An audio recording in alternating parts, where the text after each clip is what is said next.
ಅನುದಿನ ಅನುಕ್ಷಣ ಮನೆಯಲ್ಲೂ ಕಲಿಯೋಣ ಕಲಿಕೆಯ ಹೊಸ ಹಾದಿಯಲಿ ಜೊತೆಗೂಡಿ ಹೆಜ್ಜೆಯ ಹಾಕೋಣ ಸಂತಸದಿ ಕಲಿಯೋಣ ನಮ್ಮ ಹೆಮ್ಮೆಯ ಈ ಕ್ಲಾಸಿನಲ್ಲಿ. Yes, sir. Yes, teacher. Present, ma'am.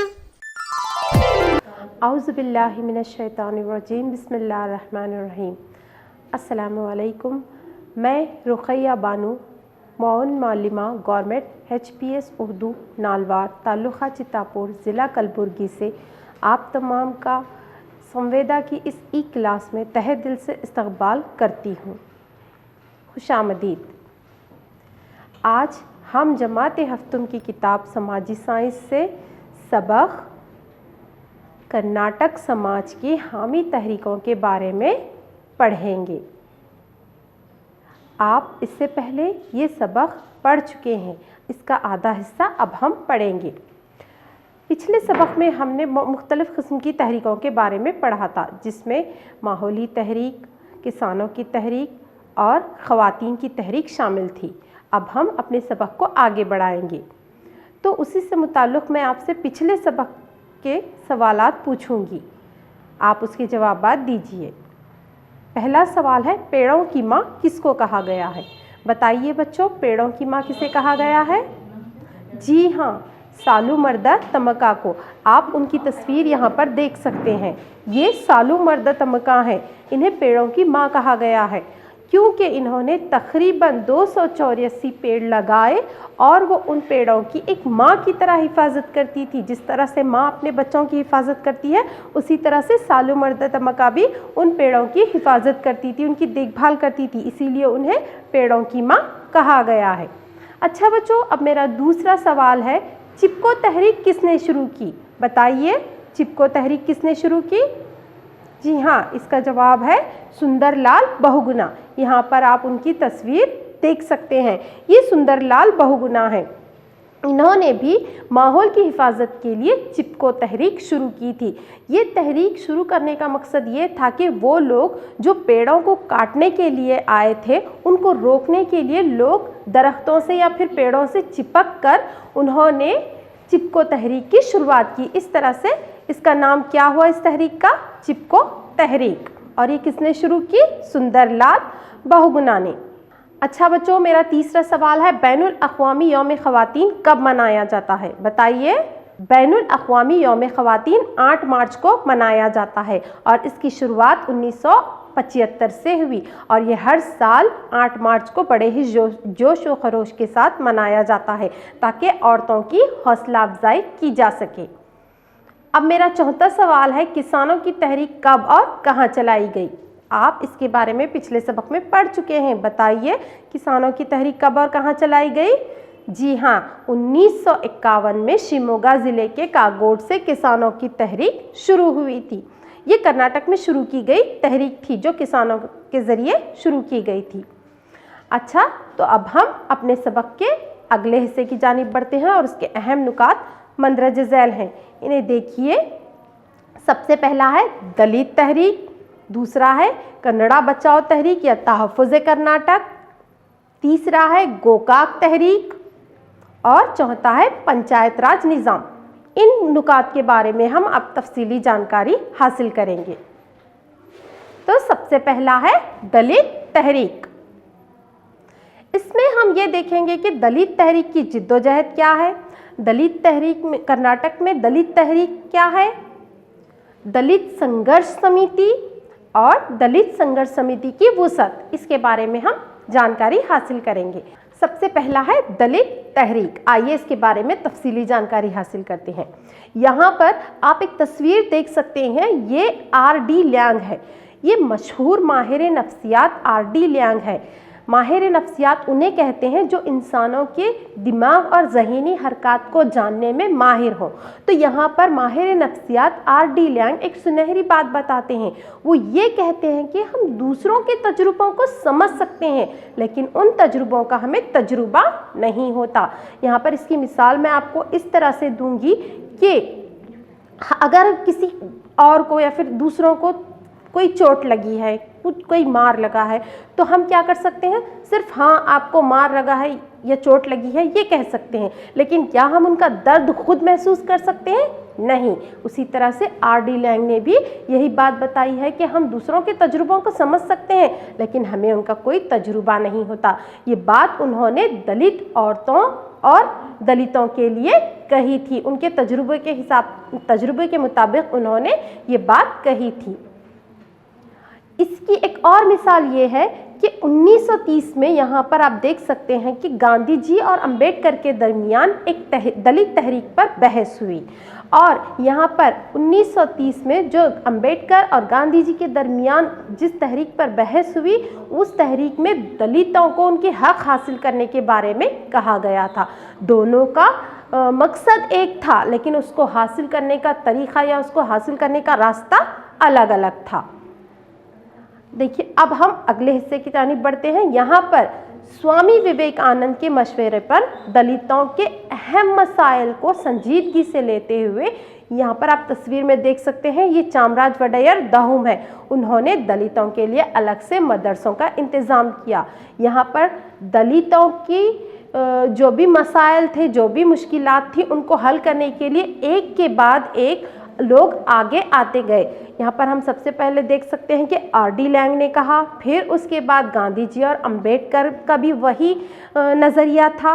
उसके बाद स्वामी विवेकानंद ने भी दलितों के मसाइल को हल करने के लिए मैसूर के राजा चामराज वडेयर दहुम से एक मशवरा लिया, तबादला ख्याल किया कि उन्होंने ये कहा कि दलितों को भी तालीम हासिल करने का हक हासिल होना चाहिए। इसी मशवरे पर अमल करते हुए चामराज वडेयर दहुम ने दलितों के लिए अलग से मदरसे का इंतज़ाम किया। उसी के साथ साथ 1936 में जनूबी हिंदुस्तान के अहम दलित नुमाइंदे MC राजा के साथ मैसूर के महल में दलितों ने कदम रखा। यहाँ पर आप MC राजा की तस्वीर देख सकते हैं। तो यहाँ पर 1936 का वाक़या ये है, दलित जो मैसूर के महल की तरफ देख भी नहीं सकते थे, उन्हें उसकी इजाज़त भी नहीं थी। यहाँ पर 1936 में जनूबी हिंदुस्तान के अहम दलित नुमाइंदे जो दलितों के कायद थे MC राजा, इनके साथ में मैसूर के महल में आम दलितों ने कदम रखा। और ये किस वजह से हुआ? स्वामी विवेकानंद, चामराज वडेयर दहुम और गांधी और अंबेडकर के नज़रियों का, जिसमें उन्होंने दलितों को आगे लाने के लिए कोशिश की थी। उन कोशिशों की बदौलत 1936 में आम दलितों ने मैसूर के शाही महल में MC राजा की क़ियादत में या फिर उनके साथ में कदम रखा। अब हमारा अगला पॉइंट है दलित तहरीक की जिद्दोजहद। किस तरह से दलित तहरीक आगे बढ़ी, क्या क्या कोशिशें हुई, वो हम इसमें देखेंगे। यहाँ पर देखिए, दलितों की जिद्दोजहद के लिए अंबेडकर का फ़लसफ़ी नज़रिया ही असल हौसला अफजाई था। यहाँ पर दलितों ने अपनी तहरीक की जिद्दोजहद के लिए कोई हथियार, कोई गोली बारूद का सहारा नहीं लिया, बल्कि उन्होंने जो अंबेडकर का फ़लसफ़ी नज़रिया था उसको अपने हथियार के तौर पर इस्तेमाल किया, और उसी से उनको हौसला मिला, उससे उनकी हौसला अफजाई हुई। इस तरह से दलितों ने अपनी तहरीक के लिए एक शुरुआत की, एक कोशिश की उसको आगे बढ़ाने के लिए। इसके अलावा उन्होंने तालीम, तंजीम और तहरीकों का सहारा लिया। इन वजीफ़ों का इस्तेमाल करके उन्होंने दलित तहरीक को और मजबूत किया और आगे बढ़ाया। इसके साथ साथ जब उन्होंने अंबेडकर के फ़लसफ़ी नज़रिए को अपनाया, तो जाहिर सी बात है कि उन्होंने अंबेडकर को सबसे बड़ा माना था दलित तहरीक के लिए। इसके लिए उन्होंने अंबेडकर को दलितों के सूरज का लक़ब से नवाजा। इसका मतलब यह है कि जिस तरह से एक सूरज आम लोगों को, एक सूरज अंधेरा मिटाकर रोशनी अता करता है, उसी तरह से अंबेडकर ने भी दलितों को अंधेरे, यानी कि उन जो वो बातिन में छुपे हुए थे, जो वो पीछे छुपे हुए थे, उससे निकालकर आम लोगों के सामने लाया। इसीलिए उनको एक सूरज का लक़ब दिया गया, और वो सूरज किसका कहलाया? दलितों का सूरज कहलाया। अब हमारा अगला पॉइंट है कि कर्नाटक में भीमसेना तंजीम कायम हुई और ख़ास तौर पर हैदराबाद कर्नाटक के इलाके में बी श्याम सुंदर ने 1970 में भीमसेना तंजीम कायम की, जिसके साथ में उन्होंने दलितों को आगे बढ़ने की हिमायत की, उन्हें उसमें और आगे लाया तहरीक में भीमसेना तंजीम की मदद से। और ये 1970 में कायम हुई और इसे किसने कायम किया? बी श्याम सुंदर, जिसकी तस्वीर आप यहाँ पर देख सकते हैं। उसी के साथ साथ में 1973 में बसवलिंगप्पा के वाक़ये ने भी दलित तहरीक को एक अहम मोड़ दिया। यहाँ पर लोग दलित तहरीक को कामयाब बनाने के लिए एक से ज़्यादा उसमें जुड़ते गए। जिस तरह से एक कड़ी के अंदर कड़ी शामिल होती है और वो जंजीर बनती है, उसी तरह से दलित तहरीक को कामयाब बनाने के लिए लोग उसमें एक के बाद जुड़ते गए। अब हम यहाँ पर देख सकते हैं कि दलित संघर्ष समिति, यहाँ पर संघर्ष के माने आते हैं कोशिश के, लड़ाई के। तो दलितों ने किस तरह से उनको जो पिछले तबके या फिर निचले तबके से भी कम माना जाता था, उससे किस तरह से उन्होंने अपने आप को निकाला, ये हम देखेंगे।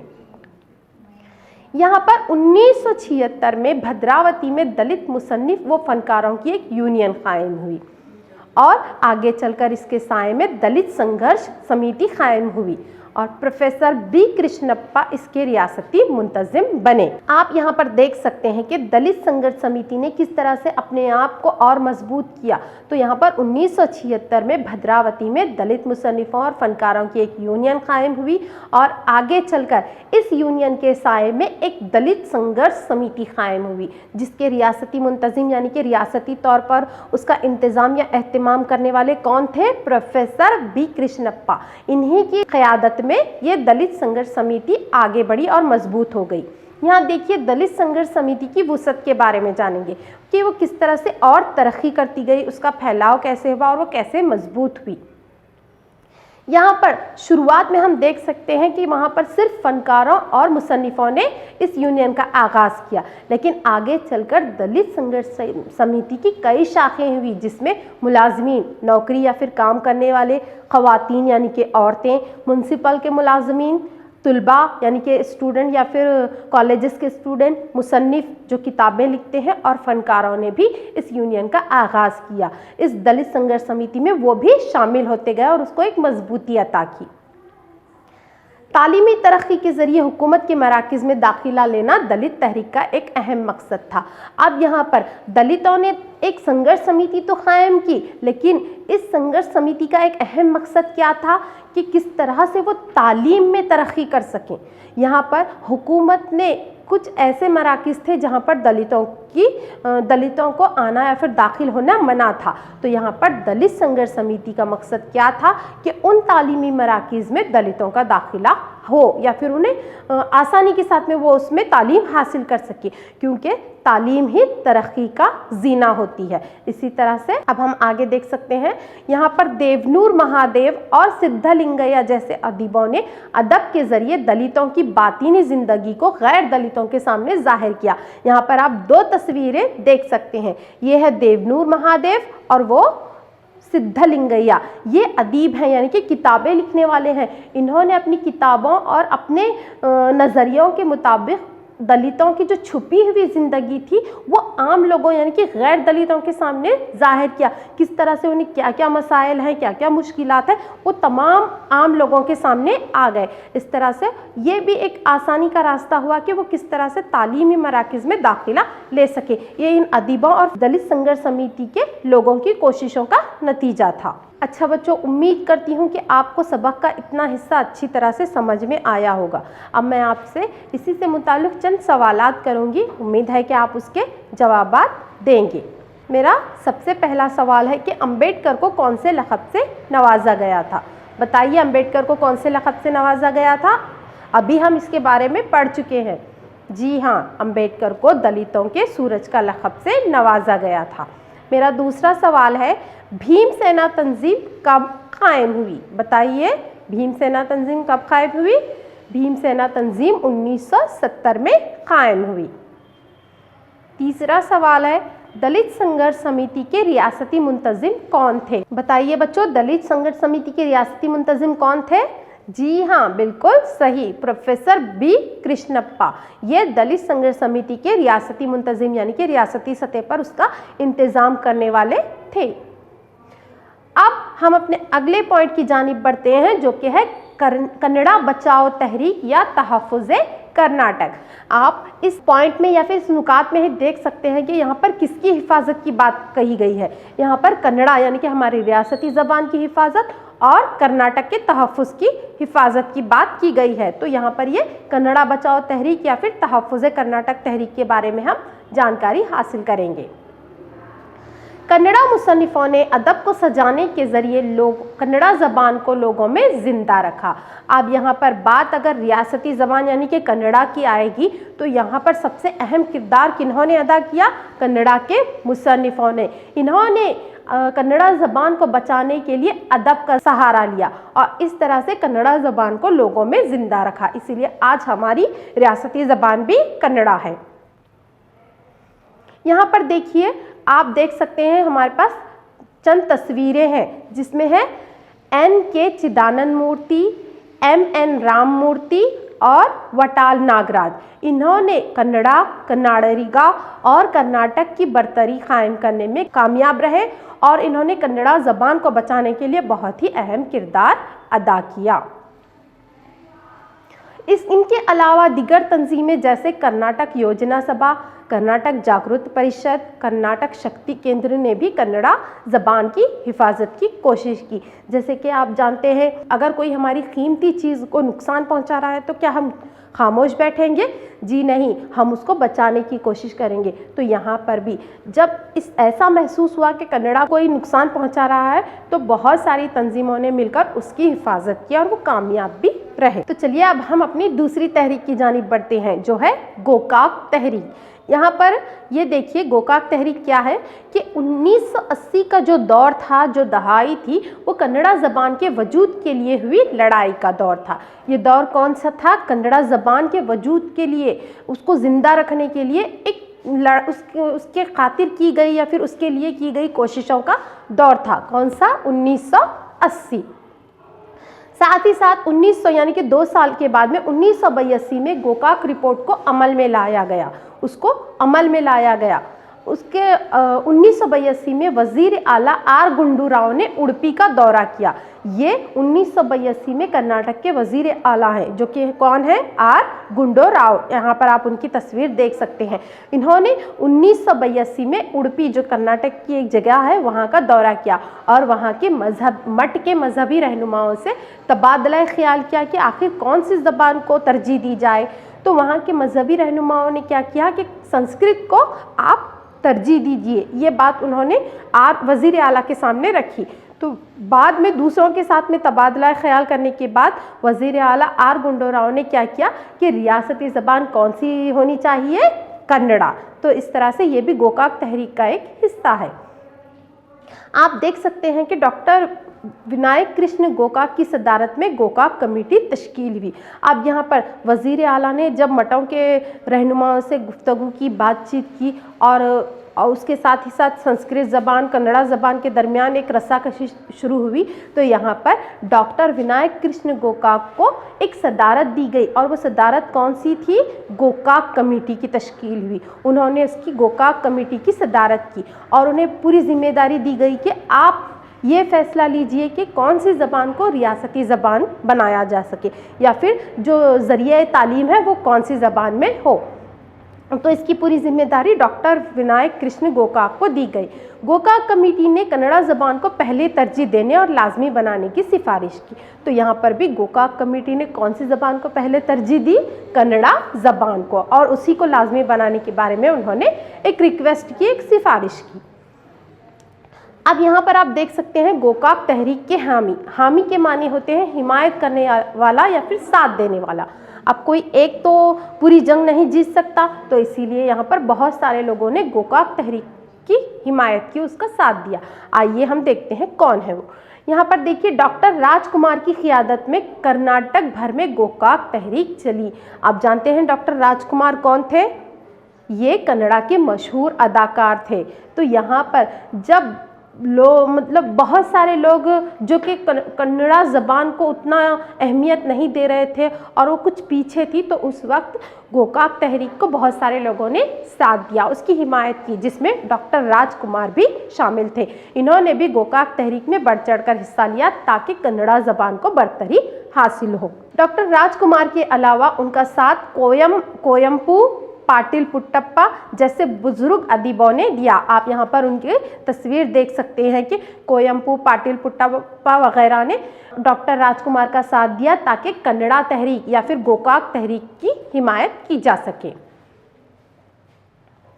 अब हम यहाँ पर देख सकते हैं गोकाक तहरीक के अहम नारे क्या हैं। जब ये तहरीक चली तो बिना नारों के नहीं थी। हम देख सकते हैं कि जब आज़ादी के वक्त अंग्रेज़ हिंदुस्तान में थे तो यहाँ पर हमारे जो आज़ादी के रहनुमा थे उन्होंने बहुत सारे नारे लगाए, जैसे कि भारत छोड़ दो तहरीक, साइमन वापस जाओ, करो या मरो वगैरह के नारे लगे थे। ये एक तरह से खिलाफ के नारे थे। किसके खिलाफ थे? अंग्रेज़ों के। अब हम देखेंगे कि गोकाक तहरीक के हिमायत में यानी कि उसका साथ देने में कौन कौन से नारे थे, आप यहाँ पर देख सकते हैं। तो पहला है नाम बना कर्नाटक, दूसरा है सांस बने कन्नड़ा, कुछ भी हो चाहे कन्नड़ा रहे बाकी, तीसरा है गोकाक रिपोर्ट को जारी करें और कर्नाटक में कन्नड़ा की सांस भरें। तो ये हैं गोकाक तहरीक के अहम नारे जो कि कन्नड़ा ज़बान की हिमायत में थे, क्योंकि यहाँ पर पूरी जिम्मेदारी गोकाक रिपोर्ट को दी गई थी कि वो कन्नड़ा ज़बान के लिए अपनी जो भी रिपोर्ट है वो जारी करें। इस तरह से इन नारों के ज़रिए भी गोकाक रिपोर्ट जारी की गई और वो एक तरह से कामयाब हुई। चलिए अब हम अपने सबक के अगले हिस्से की जानिब बढ़ते हैं, जो है पंचायत राज निज़ाम। यहाँ पर देखिए, इंतज़ामिया की लामरकज़ियत, मुकामी लोगों को इंतज़ामिया में हिस्सा लेने और फैसला लेने का हक देना ही पंचायत राज निज़ाम का मकसद है। तो यहाँ पर पंचायत राज निज़ाम के माने क्या है कि आम लोगों का मुकामी इंतज़ामिया में हिस्सा लेना और उसी के साथ साथ में हिस्सा लेने के साथ अपना फैसला, अपना राय, अपना हक देना ही पंचायत राज निज़ाम कहलाता है और उसका एक अहम मकसद है कि आम लोगों तक, मुकामी लोगों तक इंतज़ामिया पहुँचे। हुकूमत का जो काम करने का तरीका है वो आम लोगों को मालूम हो। हिंदुस्तान की मुकामी खुद मुख्तार हुकूमत को आज़ादी के बाद दस्तूरी शक्ल देने का काम अमल में आया, क्योंकि अगर क़ानून दस्तूरी शक्ल में होगा तो लोग उसके हर हुक्म को मानेंगे और उसे अपनाएंगे और जो वो दस्तूर या फिर क़ानून है वो अच्छी तरह से काम करेगा। इसके अलावा हम ये देख सकते हैं कि 1955 में बलवंत राय मेहता की सदारत में एक कमेटी कायम हुई। आप यहाँ पर एक तस्वीर देख सकते हैं, ये बलवंत राय मेहता हैं। इन्होंने 1955 में एक कमेटी कायम की, उनकी सदारत में एक कमेटी कायम हुई, जो कौन सी कमेटी कहलाई? बलवंत राय मेहता कमेटी कहलाई। इन्होंने पंचायत इंतज़ामिया को 3 मरहलों में तकसीम किया। आप यहाँ पर देख सकते हैं, सबसे पहला है ग्राम पंचायत, दूसरा है तालुका पंचायत और तीसरा है ज़िला पंचायत। इस तरह से पंचायत को 3 हिस्सों में तकसीम किया ताकि इंतज़ामिया सही ढंग से काम कर सके। ये तो कौमी सतह पर था, लेकिन अब हम कर्नाटक में पंचायत राज निज़ाम के बारे में देखेंगे। रियासती हुकूमत ने जमहूरी लामरकज़ियत के मकसद के तहत 1959 में मैसूर ग्राम पंचायत फरमान या फिर ऑर्डिनेंस जारी किया। यहाँ पर रियासती यानी कि कर्नाटक की हुकूमत ने जमहूरी लामरकज़ियत के मकसद के तहत 1959 में मैसूर ग्राम पंचायत फरमान या फिर एक कानून जारी किया, जिसके तहत 1983 में कर्नाटक में जनता हुकूमत ने पंचायत राज निज़ाम में तब्दीली लाई। 1983 में कर्नाटक में जनता हुकूमत थी, तो यहाँ पर जनता हुकूमत ने क्या किया, जो पिछला पंचायत राज निज़ाम था उसमें थोड़ी बहुत तब्दीली लाई, क्योंकि अगर कुछ चेंजेस करना है तो और वो चीज़ बेहतर तरीके से काम कर सकती है। ये जनता हुकूमत का एक नज़रिया था। इसी तरह से उन्होंने उसमें थोड़ी बहुत तब्दीली लाने के लिए 1983 में वो कोशिश की थी। और ये पूरी जिम्मेदारी किसे दी गई थी? कर्नाटक में पंचायत राज के मियामार वज़ीर बराए महकमे पंचायत राज श्री नज़ीर साहब को दी गई थी। तो जनता हुकूमत ने 1983 की जनता हुकूमत ने कर्नाटक में पंचायत राज निज़ाम में तब्दीली लाने के लिए वो पूरी जिम्मेदारी नज़ीर साहब को दी थी। आप यहाँ पर उनकी तस्वीर देख सकते हैं। अब यहाँ पर देखिए आप, हमारा दूसरा पॉइंट है, पंचायत राज निज़ाम ने दलितों, औरतों और पसमानदा तबकात को खुद मुख्तार हुकूमत में हिस्सा लेने के लिए बहुत सारे मौके फ्राहम किए थे। तो यहाँ पर जो पंचायत राज निज़ाम में तब्दीली लाई गई थी, उस तब्दीली का फ़ायदा किसे मिला? दलितों को, औरतों को और पसमानदा तबकात को, क्योंकि उस तब्दीली की वजह से ये लोग भी हुकूमत में हिस्सा लेने के लिए बहुत सारे मौके इनको दिए गए थे, फ्राहम किए गए थे और उन्होंने उससे भरपूर फ़ायदा भी हासिल किया। अच्छा बच्चों, तो आज हमने अपनी क्लास में, इस ई क्लास में हमने दलित तहरीक, कन्नड़ा बचाओ तहरीक, गोकाक तहरीक और पंचायत राज निज़ाम के बारे में तफसीलन जानकारी हासिल की थी। उम्मीद है कि आपको ये तमाम चीज़ें अच्छी तरह से समझ में आई होंगी और आप इसके अहम नुकात को अपनी कापी में दर्ज कीजिए। अच्छा बच्चों, अब हम अपने मशक़ी सवालात की जानिब बढ़ते हैं। तो मेरा पहला सवाल है, 1936 का अहम वाक़या क्या है? बताइए, 1936 का अहम वाक़या क्या है? जी हाँ, 1936 में जनूबी हिंदुस्तान के अहम दलित नुमाइंदे MC राजा के साथ मैसूर के महल में दलितों ने पहली मर्तबा कदम रखा था। ये 1936 का अहम वाक़या है। अब मेरा दूसरा सवाल है, दलितों के सूरज का लक़ब किसको हासिल हुआ? बताइए बच्चों कि दलितों के सूरज का लक़ब किसे दिया गया था? जी हाँ, बिल्कुल सही, डॉक्टर BR अम्बेडकर को दलितों के सूरज का लक़ब हासिल हुआ है। अब मेरा तीसरा सवाल है, भीमसेना तंजीम कब और किसने कायम की? बताइए, भीमसेना तंजीम कब और किसने कायम की? जी हाँ, भीमसेना तंजीम 1970 में B श्याम सुंदर ने कायम की। अब हम अपने अगले सवाल की जानिब बढ़ते हैं, जो है दलित संघर्ष समिति कब कायम हुई? दलित संघर्ष समिति कब कायम हुई या बनाई गई? जी हाँ, 1976 में दलित संघर्ष समिति कायम हुई। अब हम अपने अगले सवाल की जानिब बढ़ते हैं। कौन सा है हमारा अपना अगला सवाल? बताइए बच्चों कि कन्नड़ा ज़बान को बचाने के लिए जो तहरीक शुरू हुई, उसमें कौन सी तंजीमें आगे आई? जी हाँ, यहाँ पर देखिए, कर्नाटक योजना सभा, कन्नड़ा जागरूकता परिषद, कर्नाटक शक्ति केंद्र वगैरह, ये वो तंजीमें हैं जिन्होंने कन्नड़ा ज़बान को बचाने के लिए आगे आई थी या फिर उसमें उन्होंने बहुत ही अहम किरदार अदा किया था। अब हम अपने अगले सवाल की जानिब बढ़ते हैं, जो है कि गोकाक तहरीक की सदारत किसने की? बताइए, गोकाक तहरीक की सदारत किसने की? जी हाँ, बिल्कुल सही, डॉक्टर विनायक कृष्ण गोकाक ने गोकाक तहरीक की सदारत की थी। चलिए, अब हम अपने अगले सवाल की जानिब बढ़ते हैं, जो है कर्नाटक में पंचायत राज के मियामार कौन थे? बताइए, कर्नाटक में पंचायत राज के मियामार कौन थे? जी हाँ, बिल्कुल सही, श्री नज़ीर साहब कर्नाटक में पंचायत राज निज़ाम के मियामार थे। उम्मीद है कि आपको ये तमाम सवालात के जवाब अच्छी तरह से याद होंगे। अब मैं आपको होमवर्क के तौर पर चंद सवालात दे रही हूँ, आप उसका जवाब लिखिए।